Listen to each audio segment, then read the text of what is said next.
salin horta meeshaan waxaan maanta isugu nimid annagoo ah guddigii oo muxuu ahay qowmiyadda Mudullood aan ku wacnay senatarkayna oo aan rabnay inuu noogaaga xog warramo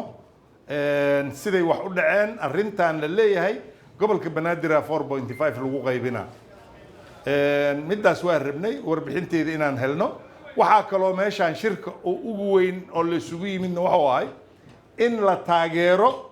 dikreetadii ka soo baxday ugaas Maxamuud Cali ugaas Cabdulle Xaayow oo ah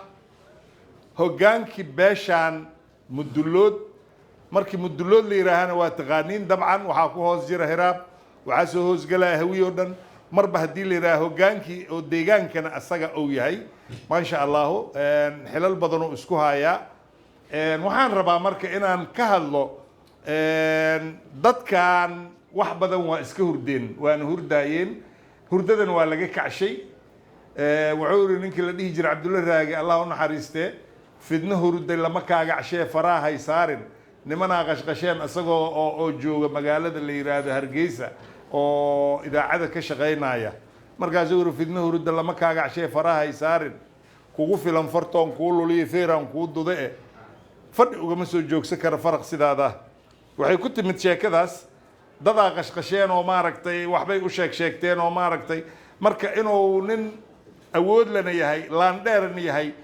oo deegaankan iyo dadkan ka dhasho cadeynay waxaan rabaa marka 4.5 kan haddii lees leeyahay dadkan ayaga lagu tumo horta kow annaga keensan fidnadan oo asalkiisa hore wuxuu ka yimid qayb Mudullood kamida beelaha Mudullood kamida ayaa wax ku qaybsan jirtay Xuseen Bood Allah u naxariistay marxuumkii siyaasigii weynaa iyo Cali Mahdi ayaa keeneen bariga Itoobiya la tagay 4.5 ka wax lagu qaybsado maantana wuxuu noqday hal ku dhig laakiin 20 sano kadib in laga baxaan rajaynayna maxaa jira wax qaybsigiisa wuxuu ku noqday kaliya markii intifaac si la jooga bas lagu qaybsadaa markii dhib jiro laguma qaybsado bal u fiirsada warkayga intifaac si muxuu yahay markii darajo iyo xil la rabo ayaa dadka lagu kala qobqobaa laakiin markii loo dagaalamayo deegaanka iyo difaaca qaranka waxaan idin sheegaa waxyaabaha aan la qaadan karin ka mid yihiin dagaalka hadda u dambeeyay oo ka dhacay meesha la yiraahdo Saliini iyo meesha la yiraahdo ii sheeg xerooyinka halkaas ahaayo shabeellada hoose waa ogtihiin dadka ku baaba'ay hal jufay u badnaayeen oo hiraab la yiraahdo hatta hawiyo dhan ma ahayn waxaan rabnaa marka mar allaala iyo markii la rabo in ciidamo la diraayo in 4.5 lagu diro misku raacsana ya taageerahay warkayga dad isku raacsana okay waxaan rabaa oo kale in la taageero gobolkaanan canshuur dhiibin inuusan 4.5 xaq ba ku lahayn oo waxba la siinin ma taageersantiin ayadana ya hadda maxaa sugaysiin gacnaha Allah idinka gooyay maxaa sugaysiin waxaan rabaa ujeedadayna marka ma aha annaga 4.5 ma diidanin laakiin waa in meel walba dagaal lagu galaa janaala la aadaa 100 askariya la diray 90 hiraab waay 4 waa digli mirf 4 waa jareer aaway dirku aaway daaroodu ku aaway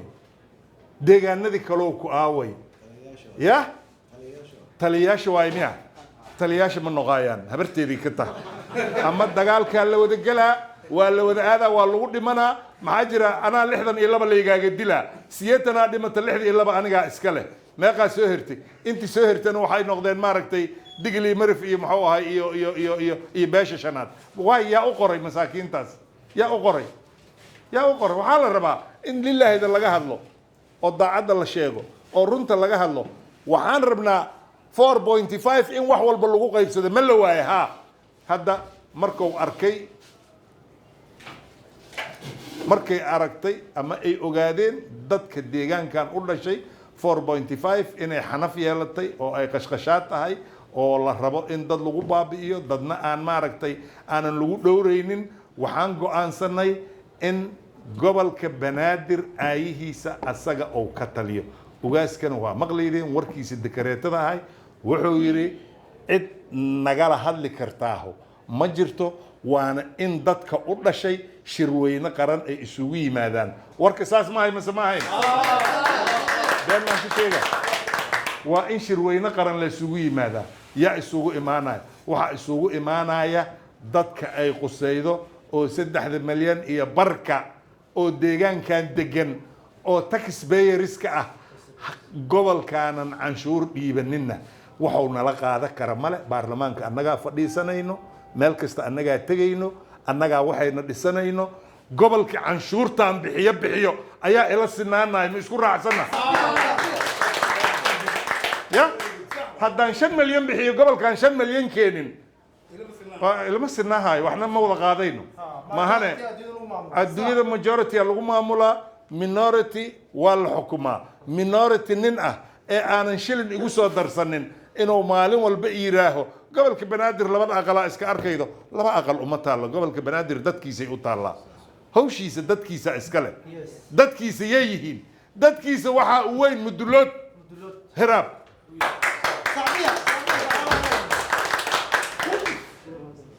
wuxuu imaanaa markaas hiraab mahano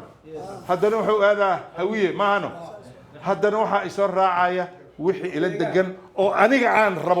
aan rabo maana ma aha kuwa oo aniga intii caaya idhahaaya beesadaadana keen ma aha kuwaan aniga rabo ee ila dhimanaya ee ila dagaalamaya ee xoogooda iyo xandhadooda aan wax ku dheefaya aan ila gelaya ee maxuu ahay aan wax ka siina ninkaan rabin ma yahay meeshuu ka yimid oo aadaa wax la qarinaya ma aha midaan mid la qarinaya ma aha mid dadka lagala cabsanaya ma aha waxaana ku biraysanahay oo aan loo noqonaynin oo aan lasaaga daba raaricin hadalka ugaaski wuxuu yidhi shirweyne asagaana noo iclaaminaya mar dhow hadduu ilaahay yidhaahdo oo laysugu keenayo gobolkan dadka iska leh oo quseeyo markay isu yimaadaanna ayagaa dhisanaya inta ka horeydo muxuu yidhi muungaab generaal muungaab dawaca meelaha ka kiikaysa annaka shaqo kuma lihin ya annaka dad meelahaas ka kiikeeya oo gobolkan aanu u dhalan shaqana ku lahayn canshuurna baxsanin ee ayagaba qaraab usoo doonta annaga warkooda qaadan mayno markee ninka canshuurta bixiyaa iska leh dhulkan haddausan canshuur bixinaynin puntland haddaysan canshuur bixinaynin annagii ayaga isku koota ma noqonayno koonfur galbeed haddaysan canshuur bixinayn annagii ayaga isku koota noqon mayno lama raba maahanoo ha nin walba deegaankiisa ha aado dawladdiisa meesha ha ku dhisto soomaali markay wax isla baxsato aan isu soo noqon doonaa cid lagala cabsaayana ma jirto warkaas dhowr meelna waa ka dhahnay haddana waa ku soo celinaynaa haddaanan gobolkan ousan wixiisa asaa horta dhisaayo oo tan shaki kama taagna waa ku talagalnay inaan dhisano barnaamijka aan wadanana ou yahay mid dad lagu dulmaayo maaha xuquuqda deegaankan dadka u dhashay dadka ku dhashay dadka iska leh dadka canshuurta nala bixiyo sheeray nagu leeyihiin ninkaan kumi nagu darsanin sheer naguma laha deegaankiisa u aadaa deegaankiisa laga soo dooranaa weliba isu soo noqon mayno caasimad ma tahay haa soomaaliyey meesha aad ku heshiisiin caasimadda ha la geeyo problem nagama ahano maxaa jira caasimadda inaan waxayga ku waayo xaq ma aha caasimadda ay anaa lay baahan yahay maana aniga uma baahni caasimaddana ilaaha ii kasay barkee wanaagayga iyo macaantayda nin lala degi karo oo dhulkiisa iyo goofihiisa inti dhiibo dhahaya kaalay dadka dawladda ay u cabira weliba haydin ii sheega hadday jiraan halayla soo ekaado igala soo ekaada nin dhahaya kaalay dhulkayga dawladay dadka u cabir ee sii ee soo deji ee macaantaas qaba ee haddana kaba musbaarle in lagula istaaga la rabo wallahi inaysa qaadaynin dadkan waa ka dhiidhiyeen waana ka soo jeedaan maantana indhahayna shanta waaye waxaana rabnaa magaaladan nabaday dadka ku deeqdaa wanaagay dadka ku deeqdaa xumaanku ma deeqdo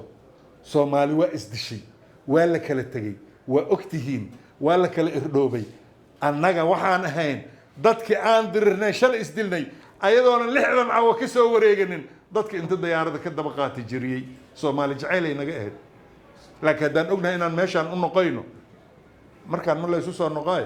haddii la kala tago laakiin waxaan ku dadaalaynaa oo intaanba na gaarsiiyey 3 sano iyo 6 bilood inaan xabsi oo korka ka furan aan ku jirno waxaan na gaarsiiyey waxa waaye sabar iyaan la kala tegin iyo dowladdan jirtan waqtigeeda ha dhammaysato wanaagha ku dhammaysato yaysan maaragtay u arkin in la colaadinayo laakiin annaga waa nala colaadiyo wax noola reebto male waana wada ogtihiin maanta meesha aan marayno waa ogtihiin ma u dulqaadan karno waa naga dhammaada sabarkii laakiin weli waxaan isleenahay 6 bilood oo hirta sharaf ku dhammaysta war maxaad tihiin war dad loo soo martiyaad tihiin war dad sharaf lahaad tihiin ya waa dadaalnay Soomaali waa isu keennay wanaag waa ku talinay wax dheef waa siinay maaragtay waxaan dhahnay waa ka ilaalinay baahi iyo qashqashaad iyo qurun iyo maaragtay dulmi in la dulmiyo qof inay dulmido waa diidnay laakiin annaga yaa nala dulmiyo haya meeshii aan noola celish dadkii aan soo dhawaysanay oo shalay ahay dhaqaalkaa soo dhawaysataa dhulka anaa lahow dhaha haddana meeshii marahoydaa gadaal maan maalin walba u noqoynaa inaan gadaal u noqono ma aha waxaa la rabaa markaan kadib waxaan rabnaa si wanaaga inaan ku wada joogno barnaamijkeennana oo ku socdo si smooth ah dadka wax soo suubsanayana dadka deegaanka iskale waaye maahane laba aqalaa u suubinaya iyo laba aqalaa go-aan ka gaaraya haddii kan Puntland laga gaaro go-aan oo kan Koonfur Galbeed laga gaaro oo kan Westland laga gaaro oo Soomaali muxuu ahay Kismaayo laga gaaro markaasaan maaragtay aan ka fiirsayna laakiin hadda annagaa suubsayno annagaa ka tashayno waxaan rabnaana ka socaaya المهدي أنو قوينا المحور ما ندوي وحنا قومية مدلوت ربنا ماشي عن كسر ما يمي يا وادبجوجنا وحان ربنا شاكداس وأنا حرنتي وقاس كوركي سيكو حرنتي أنا قاعد السنة إنه برنامج كيني هوله إن أنا قاعد وضعنا إنه نينك أن نقول ربنا ما هنو قبل يديجان واكي متها آدو قبل كيس يديجان كيس حتى جو وحور ربح الصوب صدا أنا قاعد صوب سينو عاصمة متى عاصمة ده أنا غايلك ما قبله هديل الربا جرو هالجي هديل الربا قال كعيلجي هديل الربا كسماء هالجي هديل الربا بولبرت هالجي أنا عاصمة ماشي أنا أول با ضد أو ما هين أو محو هاي أو محاجرة ضد لبوي بيله أو بد هستو dhaqan haysto dhaqaale haysto oo loo soo martiyay maxaa jira wanaag geynay nagu soo raaceen ummadda oo mahan caasimad ku noqoto maahan haddaan laba buur dhexdood deganahay qof noo timaada ma jiri lahayn beentayni haddaan sida dadka meelaha qaar aan laba buur iyo dhagax dhexdiisa deganahay qof nooma timaada qof walba naga carin leh dhulkaan carrasankaa waa aragteen hadda ma aragtay aan dadka dejiyo hoyni marka qowmiyad waxaan nahay sharaf leh niman yahow waa nala maali jiray hana la maalo laakiin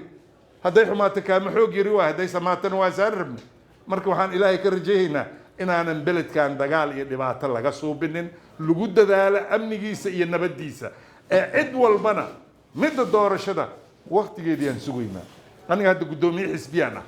iima taqaaniin idinka hadda weli anoo hadlaa ma aragteen guddoomiye xisbiyaan ah xisbi dugaal la yidhaahaan guddoomiye u hay aniga oo xisbi siyaasadeed ah weli ma fahmi